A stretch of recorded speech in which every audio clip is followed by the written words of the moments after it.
Advantage of accounting, accounting के फ़ायदे और नुकसान के बारे में। चलिए, सबसे पहला एडवांटेज ऑफ अकाउंटिंग क्या है?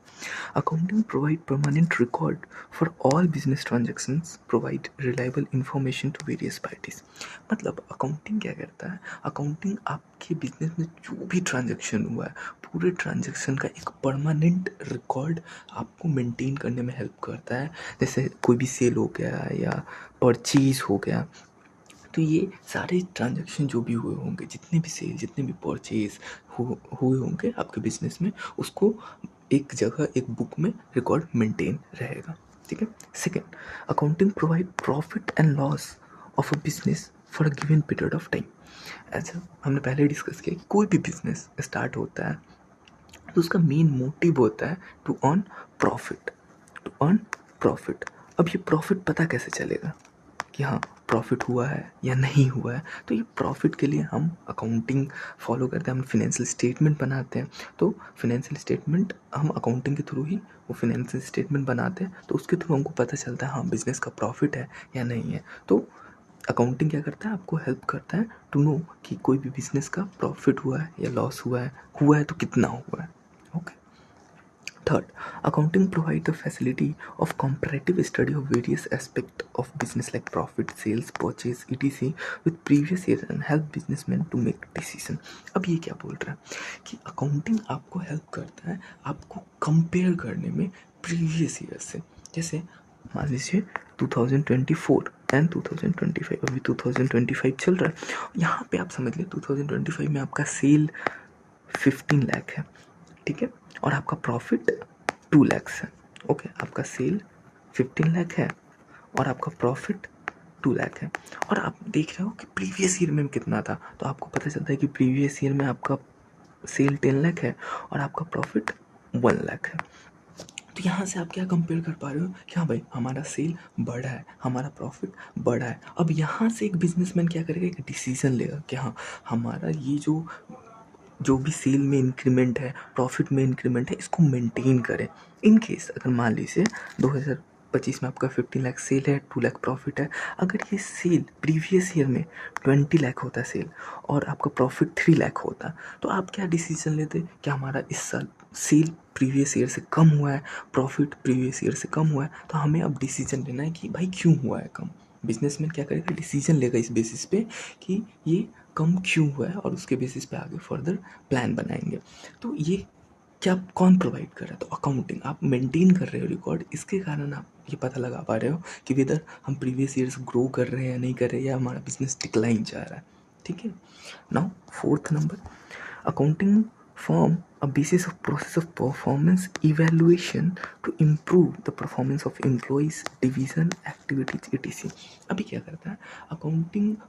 परफॉर्मेंस इवेलुएट करता है आपके एम्प्लॉयज़ का, कि आपका एम्प्लॉई मतलब सही से काम कर रहा है या नहीं कर रहा है, या आपका डिवीज़न जैसे मान लीजिए कोई भी बहुत बड़ा ऑर्गेनाइजेशन होता है तो वो अलग अलग डिपार्टमेंट उसका बटा हुआ है। जैसे मान लीजिए सेल करने का अलग डिपार्टमेंट, अगर वो बिजनेस में सेल हो रहा है तो उसका एक अलग ही डिपार्टमेंट बना हुआ है कि ये डिपार्टमेंट सेल करेगा। परचेज़ करने का एक अलग डिपार्टमेंट बना हुआ होता है, तो ये इसको डिविजन्स बोलते हैं। ठीक है। तो अब हर एक डिविजन्स का अब अकाउंटिंग कर रहे हो तो हर एक डिविजन्स उसमें इंक्लूडेड हो जाएंगे। मान लीजिए अगर परचेज़ ज़्यादा रेट पे हो रहा है तो हम परचेज़ डिपार्टमेंट को लाइबल कर सकते हैं कि हाँ परचेज़ वाले के कारण ऐसा ज़्यादा रॉ मटेरियल ज़्यादा रेट में खरीदे। या फिर मान लीजिए सेल नहीं हो रहा तो हम सेल डिपार्टमेंट में जाके उसका परफॉर्मेंस इवेल्युएट कर रहे हैं कि हाँ सेल क्यों नहीं ज़्यादा हो रहा है। तो ये परफॉर्मेंस इवेल्युएशन आप उसके एम्प्लॉय या डिवीज़न को देख सकते हैं कि उनका परफॉर्मेंस पहले से इम्प्रूव हो रहा है या डिक्लाइन हो रहा है। तो आप परफॉर्मेंस को भी थ्रू अकाउंटिंग आप देखोगे कि हाँ ये इम्प्रूव हो रहा है या नहीं हो रहा है। ओके।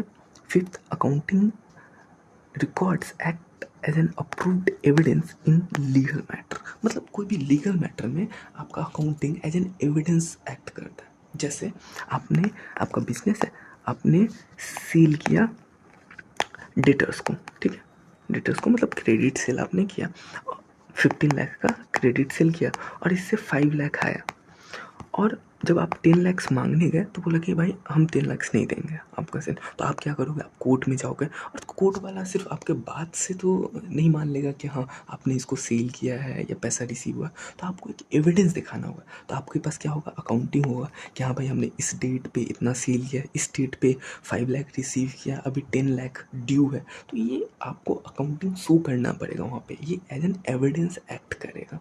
ओके, तो अकाउंटिंग के आपने एडवांटेजेस के बारे में देख लिया। अब डिसएडवांटेज के बारे में देखते हैं।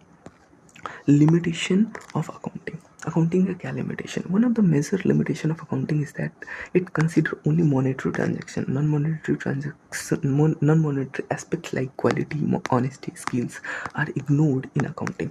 मतलब हमने पढ़ा है कि अकाउंटिंग सिर्फ और सिर्फ मॉनेटरी ट्रांजेक्शन को ही रिकॉर्ड करता है पर्टेनिंग टू अ बिजनेस। तो सिर्फ और सिर्फ मॉनेटरी ट्रांजेक्शन जैसे सेल, परचेज, आप एम्प्लॉय को सैलरी दे रहे हो, ये तो सिर्फ और सिर्फ मॉनेटरी ट्रांजेक्शन रिकॉर्ड कर रहा है। लेकिन क्वालिटी, कोई एम्प्लॉय बहुत हाईली क्वालिफाइड है या उसमें उसका क्वालिटी वो बहुत अच्छा है या ऑनेस्ट है, जो भी एम्प्लॉय का ऑनेस्टी या उसका क्वालिटी भी आपके बिजनेस के लिए बहुत इंपॉर्टेंट होता है। बट अकाउंटिंग इस एस्पेक्ट को रिकॉर्ड नहीं करता because it is non monetary transaction. ये सिर्फ और सिर्फ मॉनेटरी ट्रांजेक्शन को ही रिकॉर्ड करता है। तो एक लिमिटेशन इसका ही है। Second, it consider only historical transaction and the figure given in financial statement do not consider price level changes।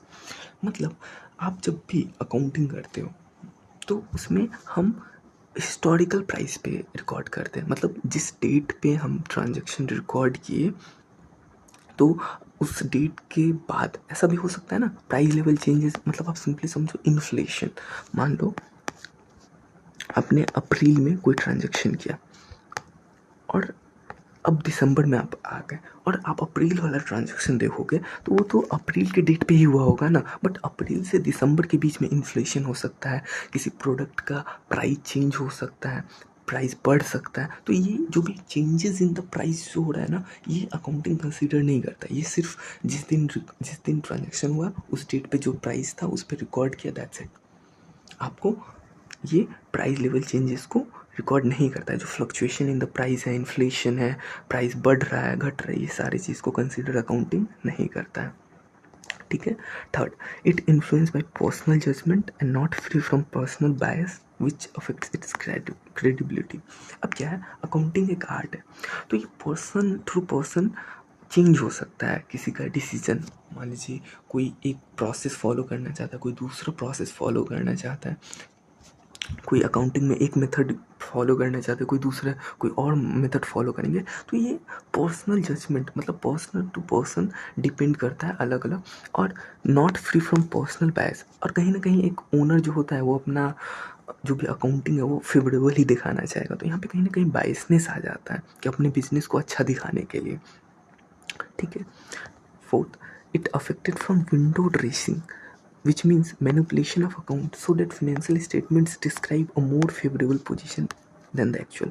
अब क्या होता है विंडो ड्रेसिंग? मतलब आप अकाउंटिंग में कुछ छेड़छाड़ करते हो। जैसे मान लो आपका सेल है 10 लाख का, ठीक है, और आप इसको दिखा रहे हो कि 20 लाख, सो दैट कि आपका बिजनेस लगे कि आपका बिजनेस बहुत बड़ा है। आपका बिजनेस, जैसे आप लोन लेने गए तो आपको बताया कि फाइनेंशियल स्टेटमेंट मांगा तो एक्चुअल आपका 10 लाख का ही है, बट आप 20 लाख दिखा रहे हो सो दैट आप लोन ले सको। तो इस तरीके से आप बिजनेस, मतलब अपने अकाउंटिंग में विंडो ड्रेसिंग का मतलब ही होता है कि आप अपने अकाउंटिंग में छेड़छाड़ कुछ कर रहे हो, जो कि जो एक्चुअल है ना उस वो नहीं दिखा रहे हो, उससे फेवरेबल ही दिखा दे रहे हो। 10 लाख का 20 लाख, या फिर ऐसा भी हो सकता है आपका 20 लाख सेल है या प्रॉफिट आपका 20 लाख है और आप इसको 15 लाख ही कर दे रहे हो प्रॉफिट, सो दैट आपका टैक्स बच जाए। तो इस तरीके से आप विंडो ड्रेसिंग भी करते हो अपने अकाउंट्स में। तो ये एक लिमिटेशन हो जाता है अकाउंटिंग का। Last, financial statement are unsuitable for forecasting because they only record past event. अब क्या बोल रहा है कि अकाउंटिंग हमने ऊपर पढ़ा कि हिस्टोरिकल कॉस्ट पे रिकॉर्ड होता है, या जिस डेट पे ट्रांजैक्शन हुआ उस डेट पे ही हम रिकॉर्ड कर देते हैं। ये आपको फ्यूचर के बारे में, अकाउंटिंग आपको फ्यूचर के बारे में नहीं बता पाएगा कि हाँ आपके फ्यूचर में सेल क्या होगा या बढ़ेगा या घटेगा, इस तरीके से फ्यूचर को प्रिडिक्ट करना थोड़ा मुश्किल हो जाता है as an accounting, because it record जिस दिन ट्रांजेक्शन हुआ उस डेट के ही, या पास्ट इवेंट जो बीत गया है उसको ही रिकॉर्ड करता है आपके अकाउंटिंग में।